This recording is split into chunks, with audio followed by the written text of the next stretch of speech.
Yeah, what's up guys, this is Astranox, patch notes. So let me talk about if you should be pulling for Dizzy. Let's just go through the patch notes real quick together.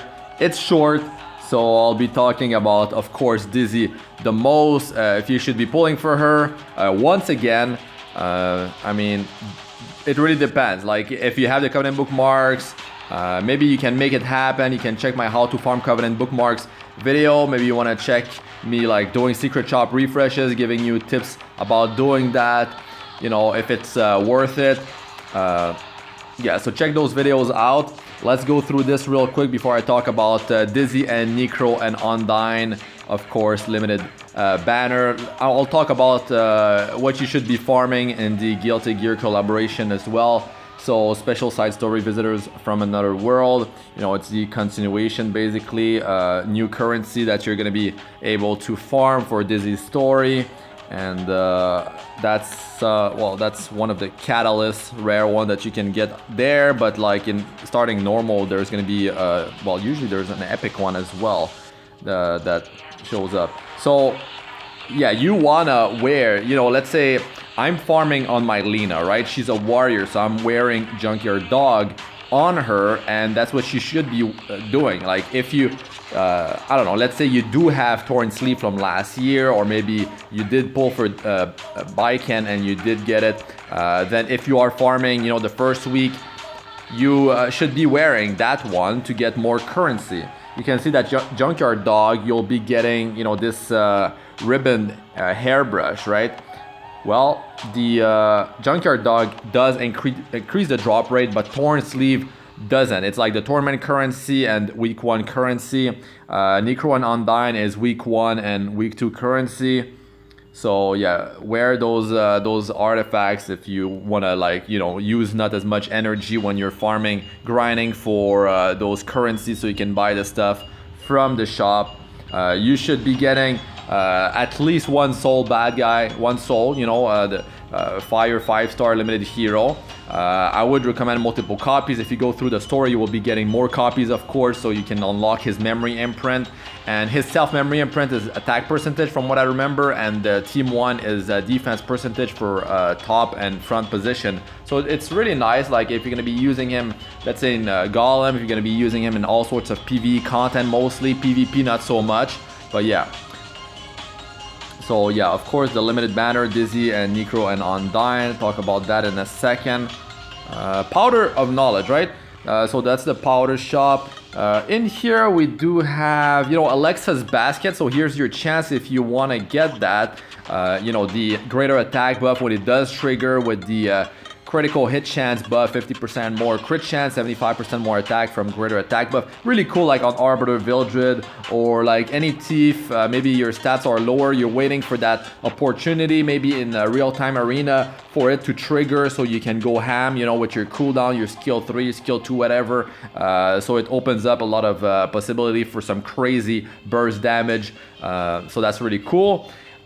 There is Idol's Cheer. Idol's Cheer, you can definitely use that on Soul Weavers. Like you could wear multiple of them in a team. Let's say you're gonna be running like a double Soul Weaver, maybe on your defense, and your highest attack hero is, let's say, Dizzy, right? That's a viable strategy. While in the past, maybe not so much now because there's more ways to deal with debuffs, but still, it's still a fairly good way, because if you will potentially outspeed the enemy team, they're using a cleave team, these Idol's Cheer will be giving combat units to your highest attacker. So basically, if you make it so it's Dizzy, right, you have 2 Idol's Cheer, they're doing an AoE attack, you could potentially just cut in before the second cleaver, and then Dizzy uses skill 3, and that definitely could mess up the enemy team. If she has Abyssal Crown for, you know, a chance to stun, or maybe Illa's Violent for dispelling, maybe you take one of their, like their attack buff, their crit chance buff, and then the second cleaver doesn't do enough damage. Maybe he gets stunned, he gets crippled too much because, you know, the speed down, the decreased hit chance, the attack break, it's huge. Like if she's able to cut in like that. So just a strategy for you guys. So Dizzy, that's one way to use her on defense. Here, Caladra as well for if you want to boost the damage for mages in PvE, but also you can use that for boosting in PvP. Stacking Strike Gauntlet for stacking effect resistance on a warrior. Just giving you guys some ideas. Infinity Basket, I love that one on like Silk, you know. Yeah, Infinity Basket with the other one that increased dual attack chance, 4-star artifact. The combo of these two, you know, ranger artifacts are very powerful together. I've been using that in my Abyss floor guides, you know, like using a, you know, a not limited team. Like it's very powerful together. Okay, let's jump to Dizzy now. So real quick, this is on my account number 1 on the global server. It's my Dizzy. She has subpar gear. She doesn't have good gear because I don't use her outside of PvE. So her effectiveness, let's say I want to use her in Wyvern 13, you know, stage 13 of the hunts, you only need 65% effectiveness.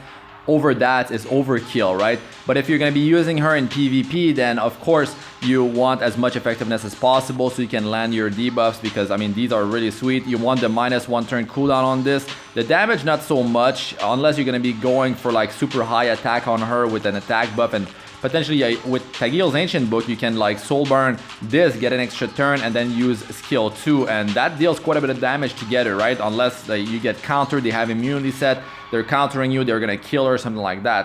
I've seen some Dizzies like not on the speed set, you can have her on counter set, and that is very dangerous. It's just she's gonna be slower. But if she gets attacked by a cleave team, like the first wave of cleave, you know, she could potentially trigger her counter with skill 1, land a stun from that, but she's wearing Abyssal Crown as well artifact, so it's another chance to stun, and that can lead to some crazy stuff going on. Like she could be on Guild War defense, arena defense. I would say that it works, but it's not as effective now. There's more ways to deal with the debuffs, like cleansing, or just straight up like killing her, or like avoiding her killing the biggest threats. And then finally cleaning up, including like killing her, and then followed by like the Soul Weaver or the Knight in the team. So she's not a big threat. If she's on counter, she's gonna be slow. Maybe there's teams is slower, so you could just single target the heroes one by one, like I do in Champion League and on Global. You can check out my gameplay videos for that. But yeah, you could use her as the opener. You can have her on high speed, high effectiveness, high tankiness. I would say that put her on immunity set, have you know, if they don't land defense break on a hero in PvP defense, you can get a lot of value out of that, because if you're just getting your Dizzy attacked by like a Sid, she can survive if her defense is really high, and her base defense is already high. So if you stack a bunch of defense percentage, let's say your ring's effectiveness percentage on the main stat, the necklace is defense percentage, maybe your boots are speed, and you have a lot of defense percentage substats, she could like definitely tank like a Soulburn Sid with like my Sid. I mean, I reforged since I fought some Dizzies, but some Dizzies in Legend, right, or even a high champion, they stack, some might have stacked a lot of defense, maybe they don't even know that it would have worked, but with immunity set, you can't land defense break, or let's say it's a team that relies on pure single target damage, then they don't have defense break, and they can survive like a Sid with my stats. So yeah, it's pretty insane. Let me jump onto the journal real quick. I would say if you had to pick between Baiken and Dizzy, of course, if you are in early to mid game, definitely go for Dizzy, no doubt. She will provide so much utility for you in PvE and in PvP. It is quite crazy what she can do with her kit. You can use her in Guild War offense more so than arena offense. Some teams, you just see them and you're like, well, this team can be dizzied. You can just use your Dizzy against that team. They're using a lot of you know, offensive heroes. You could heavily cripple them with skill number 3, push back their combativeness with skill 2, extend buff duration, debuff duration, and it will heavily cripple them, and then followed by a stun. You're going to be able to go way more often than the enemy if you have a Soul Weaver to keep you alive with your Dizzy. And maybe you have a Knight with Aureus, you could just take the opponent team out with just Dizzy's damage by continuously crippling them, or you could go Dizzy a damage dealer, a healer, Dizzy a damage dealer, and it really depends, because in the higher Guild War ranks, they will have immunity set, but maybe you're going to be using a hero to remove you know, immunity set. You know, you're gonna be stripping their buffs, and then you're gonna be crippling them with Dizzy, and then that could be sort of your damage, and then you would have a Soul Weaver to keep your team going, or maybe you don't even need one. So there's different ways to go about it, but Dizzy is a very powerful hero, more so than Baiken. In late game, I would say if you're going for speedrun in Banshee, one shot, you can one shot 11, 12, 13. Definitely viable with Baiken, but you need quite a bit of gear. You need the right team, the right heroes to make it happen. Like you probably need an attack buffer for 3 turns. If you don't have Dian, don't have Vivian, you know, you can make it happen with Charles though. But it really depends. I don't know about stage 13 if you can do it with a 2-turn buff, but 3-turn is better. You need a 3-star Daydream Joker on Baiken. Like, she can pull it off, right? But you need quite a bit of offensive gear, maybe destruction set, attack set. You make her slow, but she needs to deal a ton of damage, and then she's probably not going to be that viable in PvP unless you're going to be using like you know, Oxlaws to boost her combat unitness, or double combat units booster, something like that. She's going to be slow, but anyways, Dizzy is very strong. The attack percentage for the whole team, self-attack, well, it really depends. Maybe you're going for that nuke build. The thing is, her kit for PvE, you're struggling in Wyvern 13, she could definitely help you out, or even the floors before.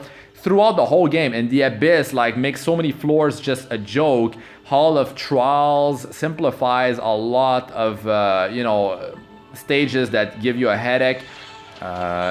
Automated Tower, like, of course, it's easy mode, but you could use her for, like, floors 90 to 100, or if they release hard difficulty, she can definitely help you a lot.